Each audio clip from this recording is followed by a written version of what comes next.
I.Dawson. We want to talk about getting to see the well, the Titanic cemetery. They're buried here because the Titanic sank off the coast of Nova Scotia. Well, she didn't. The Titanic sank. Halifax was the closest port that had rail access to the United States. So if they had gone out of St. John's, Newfoundland, then they would have bring them in there and then put them on a train, take them all the way across a large province, put them on.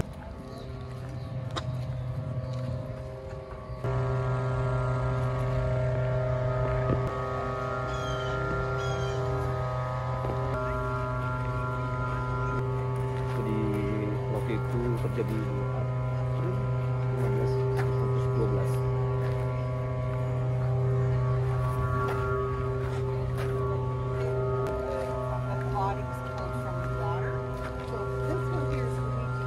He was actually, we'll talk about him when we get on here, but I just want to talk about the headstone itself.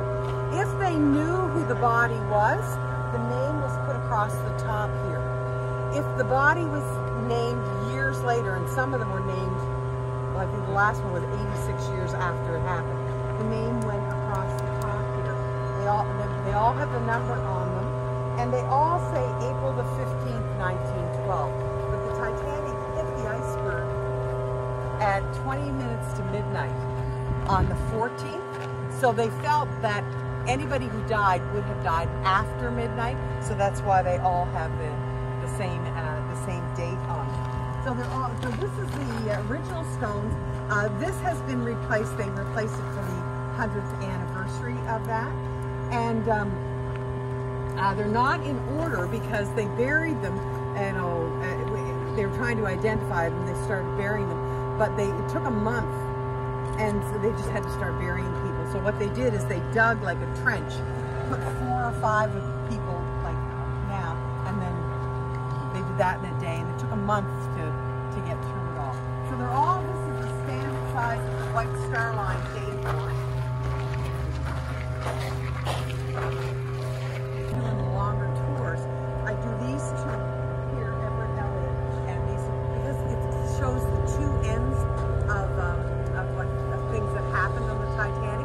So this gentleman was a crew member, and this member was a crew member. So they're really interesting stories. Kind of talk about. Now, if you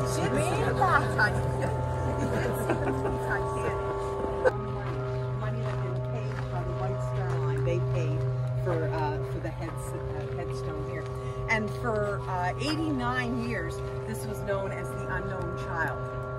People actually, the guides in the olden days said, you know, the unknown child is buried at the feet of Alma Paulson, and she lost 4 children. So maybe it's one of the children coming home. But we have since found out from the public how they identified the bodies on the bus. And so we now know that this is Sydney Leslie Goodwin. And you'll see all these toys that are here.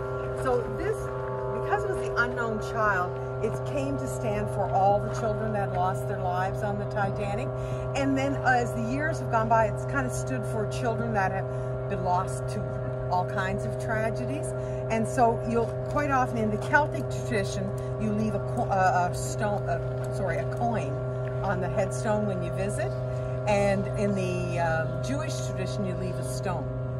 So there's always been money left here, and there's a fund at our children's hospital that's called the Titanic Fund, and any money that's left here goes to that children's fund there. First body that was buried in here, and the White Star Line buried him first because people were asking to have bodies sent home, and even though he was one of the first people identified and his family asked to have the body sent home, the White Star Line said, that's going to be a lot cheaper for us to bury people in Halifax.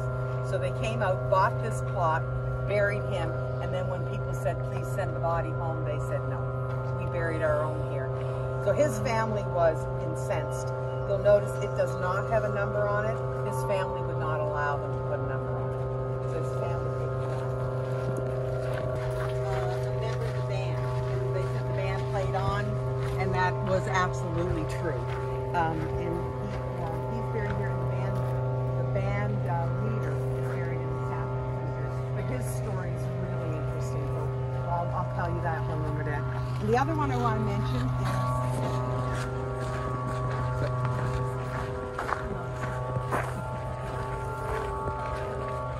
mother, daughter. I.Dawson. He has flowers there. I.Dawson. So, although he was a character in the movie, there was a J.Dawson, but it wasn't Jack. It was Joseph, and he was a coal shuffler. He moves the coal around, so he was at the bottom of the bottom of the bottom. He never got anywhere near a first-class woman. And he was 23 years old and a coal trimmer. And his body was buried there. You'll notice they put a little pathway here because we had, especially on the hunting band, we had hundreds and hundreds of people that were coming out here. When the movie first came out, some of the older guys were telling me that they would come out here and there'd be women like kind of draped over the thing crying. I think they thought Leonardo DiCaprio was there. And they left little love notes and flowers and that. And like I said, it's in the last few years, you know, nobody knows who he is, except for all the seniors that are on the boats. And he was going to head back and start his new job. And he lost down. They found jewels and gold and money, and he's a very wealthy person, but he was not traveling first class at all. But he's from Australia, so his family paid for the Celtic cross there. So guys, if you don't have any questions, we'll kind of finish up on the bus, because otherwise we're going to have very little people. Kind of keep it